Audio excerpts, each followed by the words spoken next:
berbeda-beda tetap satu. Indonesia itu berarti apapun yang terjadi, kita tetap percaya bahwa dengan semangat yang kokoh, kita dapat menghadapi segala tantangan. Bayangkan Indonesia mengusir penjajah yang dengan persiapan yang begitu hebat, hanya dengan bambu biasa, bambu runcing. Nah, bersama dengan saya, saudara sekalian, ada orang hebat di malam ini yang sedang banyak dipuji orang, tetapi juga banyak dihujat orang, banyak diomelin orang, banyak difitnah orang. Dan bersama dengan saya ada Habib Zain Assegaf, atau yang biasa secara bersahabat dipanggilnya Habib Kribo. Habib, selamat malam Habib. Selamat malam, Bro Pendeta. Nah, Habib ini kan dikenalnya sebagai Habib Kribo. Sebetulnya kapan ini mulai disebut Habib Kribo ini? Ceritanya waktu itu saya buat konten ngopi bersama Gus Nuril. Karena mungkin saya ini kan juga liar, pembicaraannya saya juga sedikit ekstrim. Cuma saya menjaga marwah Gus Nuril sebagai dia ulama. Saya pikir saya harus buat sendirilah, supaya saya lebih bebas. Akhirnya buatlah sendiri Habib Kribo di situ. Ya, sudah berjalan baru 2 bulan sampai saat ini, tapi sudah ramai kemana-mana. Ya, saya cuma ingin mensuarakan NKRI, keadilan, terus ya kerukunan umat beragama, semuanya lah, itu aja. Saya cuma misi-misi kemanusiaan aja lah. Habib, ini kan yang menarik kalau kita bicara Habib, ini kan bicara tentang cucu sang Rasul. Lalu biasanya sebagian kita orang awam yang nggak ngerti tentang dunia perhabiban, biasanya ingatnya jubah panjang putih, ya kan? Lalu tampil quote unquote holy, ya kan? Tapi Habib tampilnya kribo. Maaf Habib. Nah, apa yang mendasari ini Habib? Ya, mungkin Bang, mungkin dari dulu sampai sekarang, baru sekarang mungkin saya coba berani mendobrak lah. Kultus-kultus Habib ini bagi saya sudah tidak punya dasar lah, yang tidak dibenarkan. Nah, itu saya memulai waktu saya melihat tingkah laku si Bahar yang mengatakannya waktu mencium kaki orang itu saya berontak. Nah, mulai saya buat dari Habib Kribo itu sampai viral. Saya bilang tidak ada keistimewaan Habib-Habib ini. Yang di dalam Al-Quran itu disebut Ahlul Bait itu manusia khusus. Mungkin kalau di Kristen ada 12 Hawariyun kan, di Islam ada 12 Ahlul Bait. Jadi dia sebagai wakilnya yang telah dibaptis lah. Nah, selanjutnya ini saya ini semua itu tidak ada dispensasi atau dimuliakan, tidak ada. Kalau emang menjadi Habib itu suatu prioritas atau prestasi, harusnya semua Habib baik dong. Harusnya semua Habib itu benar. Tapi kenyataannya saya sendiri aja masih belum benar dan banyak yang fasik. Nah, inilah dipakai jargon oleh Rizik dan Bahar. Saya apa? Melihat ini tidak benar. Nah, keberadaan Habib ini akhirnya juga dipakai untuk kendaraan politik, tidak di macam-macam. Nah, saya coba mendobrak, saya jelaskan itu tidak benar. Saya ini dengan Bro Gilbert tidak ada bedanya. Kita ini semua sama. Hubungan Tuhan dengan makhluk itu nggak ada hubungan nasab. Kita sama-sama ciptaan Tuhan. Kita tidak boleh merasa lebih. Banyak kalau ada orang tuh merasa lebih dirinya dari orang lain itu sombong. Nah, itu saya dobrak tentang kehabiban itu. Tidak ada tuh. Ada dogma-dogma sesat yang sudah turun-menurun dijadikan agama. Nah, seperti Bahar Rizik itu sampai cium kaki.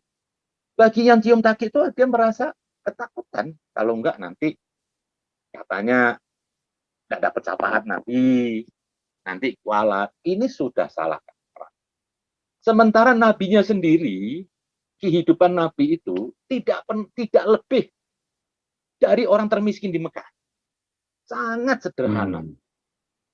Tidak pernah merasa bangga. Tidak pernah macam-macam lah.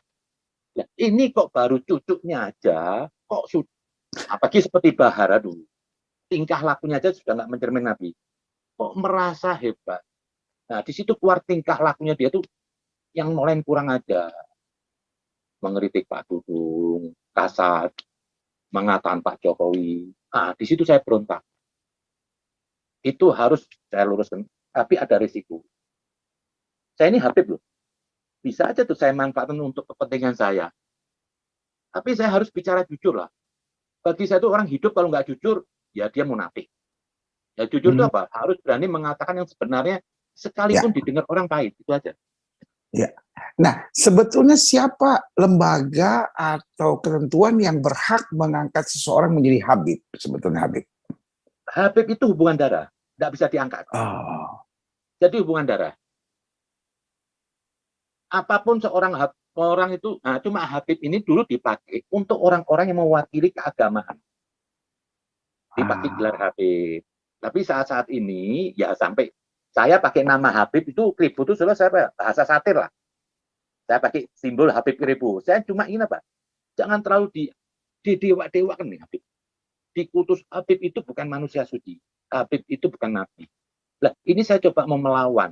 Yang tadinya itu merasa gimana ya? Habib itu kadang-kadang memandang orang itu rendah. Ini nggak benar. Ini bukan ajaran Nabi. Nah, itu seperti ada lembaga. Kalau lembaganya di Tanah Abang itu, Arabito, cuma pencatatan aja. Dia tidak bisa mencoret oh, saya keluar dari Habib. Oh, ini darah kok. ya, iya, iya. Misal Pak Pendeta punya anak 3, yang satu bandel, dia tetap anak, nggak bisa dibuang, Tetap Habib. tetap Habib. Nah, Oh, ada kan kemarin berita katanya diisukan saya dicabut. Habib ini hubungan darah, nggak bisa dicabut. Nah, itu aja. Jadi yang di Tanah Abang itu hanya sebatas mungkin mencatat. mungkin karena kribonya jadi cabut. Bisa jadi karena saya ini melawan arus. Kan saya mengusik istana kehabiban ini kan. Yang tadinya sangat, ini saya usik. Ya karena saya Habib. Saya usik mungkin banyak orang yang nggak suka. Emang kebanyakan sih dari kelompok Anies Habib lah yang terusik. Saya nggak ada urusan. Saya mau bicara apa katanya sebenarnya. Saya nggak peduli mau dibenci siapapun. Saya harus bicara benar. Itu aja. Karena sudah dogma ini sudah menyimpang dari Islam. Kultus-kultus itu sudah nggak benar. Masa kita harus mengkultus seorang yang masih dirinya ada fasik? Ini nggak benar. Yang saya khawatir itu apa? Islamnya jadi rusak. Nama Nabi Muhammad itu jadi rusak kalau dilekatkan mereka. Nah, kondisi ini sering dimanfaatkan orang apa? Untuk cari fasilitas lebih. Ya, dunialah mereka dihormatin. Pasti ada nanti nyari fasilitas lebih. Saya tidak pernah menjual kehabiban saya. Saya malu jadi habib kok. Saya dimuliakan orang, saya malu. Saya tahu diri saya ini masih kotor loh. Ngapain saya dihormatin orang, dicium tangan? Tapi saya tahu diri saya ini masih kotor. Mendingan saya mundur aja. Jadi Iya, iya. emang saya nggak suka lah dengan simbol label nasabisme itu, saya nggak suka. Mau atribut, saya bergaya gini aja dari dulu. Saya nggak pernah baju koko, bahkan nggak pernah punya peci. Emang saya nggak suka dengan hal atribut-atribut itu, bagi saya cuma kemunafikan aja. Itu aja, Bang.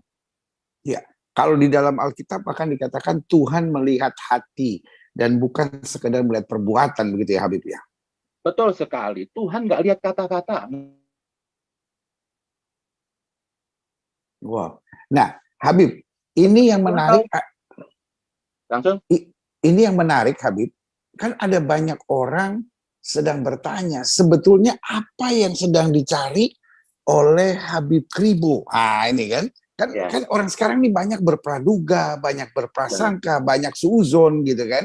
Jadi mulai berpikir-pikir, ini sebetulnya apakah yang rame-rame ini kan sekarang, apakah jabatan di BUMN, apakah ya, jabatan politik gitu. Karena cara Habib berjuang membawa apa itu namanya kebersamaan di tengah-tengah kita, ini kan agak fenomenal gitu.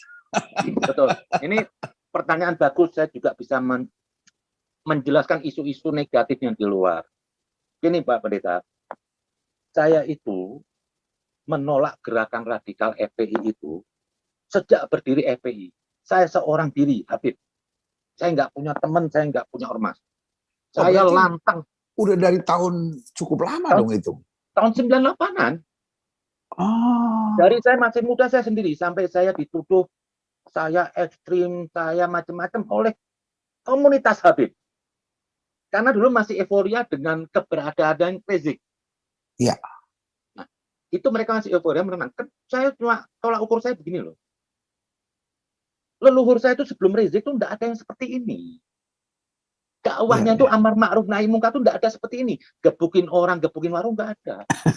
Dan itu kelihatannya bertentangan dengan nama Habib. Habib itu kan berarti artinya the one who love, seorang yang mengasihi. Mengasihi. Kalau dia, kakek saya itu cuma begitu. Mengorbankan dirinya, tidak pernah kasar, tidak pernah macam-macam. Tidak ada gerakannya sampai dibilang damai. Datanglah Rizik ini yang radikal. Di situ saya berontak. Saya pakai pikiran aja sederhana. Ini bukan Islam. Ini bukan Nabi Muhammad. Dengan cara kekerasan, gebukin orang. Kenapa kok jadi begini nih agama? Membuat sofos orang, kok membuat ketakutan orang. Kenapa kok agama jadi membuat ketakutan? Itu kalau sudah kelompok mereka itu datang seperti orang ketakutan. Ini bukan agama. Gak usah buka-buka kitab suci lah. Agama itu menenangkan. Nah, dari situ saya keras. Saya keras. Saya di mana? Di kantor Arab saya bicara. Sendiri saya. Itu mungkin saya masih muda. Dari tahun 98 nih? Iya, saya masih muda. Di depan orang Arab. Sampai saya bilang, hentikan ini. Saya khawatir nanti kalau sudah jadi Fir'aun, susah disembuhkan. Susah. Ini pemuda dakwah. Saya bilang, ini bukan akhlak Nabi. Ini bukan cara dakwah kakek-kakek saya dulu. Tapi maklumlah, saya ini kan seorang diri. Dulu juga saya ini bukan orang kaya. Saya ini. Jadi suara saya tuh nggak pernah didengar. Tapi tetap saya akan berjuang. Pokoknya saya akan bersuara. Saya nggak mau saya hidup jadi saksi kebatilan. Saya menolak apapun. Terorlah terjadi, Pak. Terus teror terjadi. Teror terjadi ini.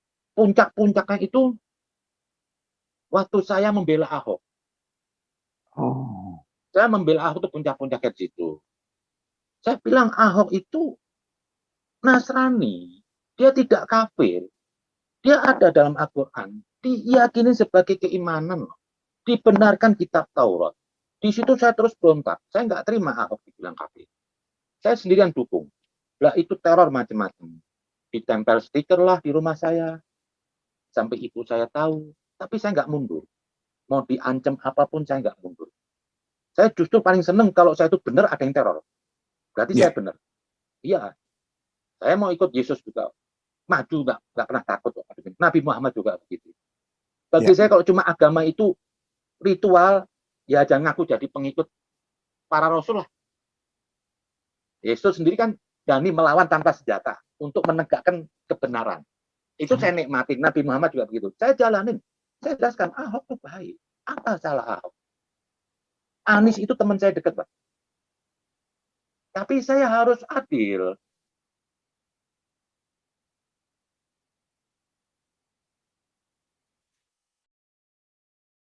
Iya.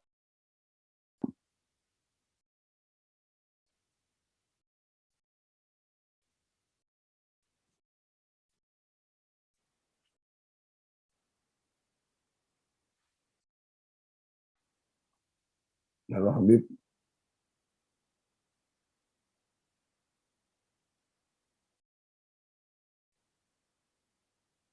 Ada ini semua. Sampai anak istri kadang ketakutan. Ibu saya sampai ketakutan. Saya tahu. Saya dipanggil. Sudah Zen. Jangan cari macam-macam. Saya bilang ke ibu. Ibu, anak ibu ini lagi Zen. Dan saya bisa, kalau mau pikirin, saya paling nggak suka dinasihatin. Banyak orang nasihatin saya, Bang. Sudah, ente jangan terlalu keras. Nanti ente ada masalah. Banyak macam-macam. Saya bilang, kenapa? Kalau lu bener nggak saya? Nah, kalau bener, kenapa nggak lu dukung? Malah menyuruh saya jadi pengecut. Saya tahu bener kok saya disuruh diem. Saya nggak suka punya teman begitu. Kalau saya bener nggak didukung itu cuma karena memikirin saya nanti terancam atau apa, itu bagi saya hewan lah. Karena yang membedakan manusia itu dengan hewan itu roh. Iya, betul. Iya, kalau kita ini kan roh pendeta punya roh juga. Ya, saya sudah kenal gini. Besok kalau abang disakitin, saya sakit harus. Ya. Kalau enggak saya binatang. Nah, itu kan saya coba. Macam-macam lah. Teror-teror. Tapi saya jalanin. Sampai ada stikernya banyak, Bang. Stiker kumpulan. Dibenci sekeliling saya. Ya itulah, akhirnya saya terisolasi. Saya hilang komunitas Arab. Saya dibenci sana kemari. Di satu pihak, Arab non-Habib dibenci karena saya nggak mendukung Anies. Di kalangan orang Habib, saya nggak mendukung Rizik. Jadi, saya di rumah saja, tapi saya komunikasi via Facebook. Saya perlawanan dari dulu.